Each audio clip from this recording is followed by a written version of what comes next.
A healthy spine should be able to move.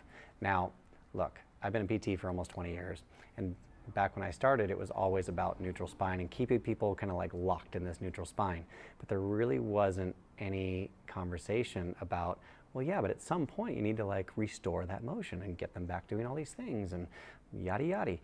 And you know what? The longer I've done this and the longer that I've been into movement and training and all these other things, and especially as we're starting to shift the conversation to helping people feel less fearful about like the relative health of their spine, keeping people locked in a position for safety only purposes, even with just like everyday tasks, probably not the best idea. Have you ever tried to put on your shoes without moving your spine?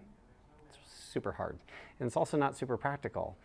Now, that being said, if somebody has acute and even subacute low back pain, yes, I'm going to teach them how to turn their spine on and hold it in a position so that we can mitigate that as much as possible. If we get them to function there, those exercises will also help them build endurance, and that's what they're going to need to really improve in the long term. But as their symptoms decrease, we want to start increasing their relative abilities and giving them more freedom of things to do. Bending, moving, twisting. And it depends on what their task is. Could you tell a baseball player or a golfer not to rotate your spine? No, that wouldn't work very well for throwing, hitting, or like striking a ball in golf. So these are things that like you can't live in like a little tiny box and like extrapolate that into the rest of your life. We want to, again, build confidence, build capability, and build resilience into all kinds of positions if and when we can.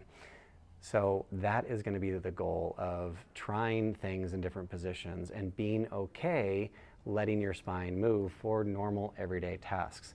Now, if you're going to lift something super heavy off the ground or go for a PR back squat, I do not want you to move your spine. And part of that is because the stresses that you're going to put on the surrounding tissues and discs and muscles and joints and all that other stuff in your spine, but also it's just from a biomechanical standpoint, it's just a really poor mechanical system. So I take issue with that. Like it's just mechanically unsound. So I would say 100% no, I don't want your spine to move when you're deadlifting or squatting heavy. But that's very purposeful for like a specific task. Again, getting out of bed, putting on my shoes, petting my dog, like whatever it might be, your spine can and will move, and that is okay.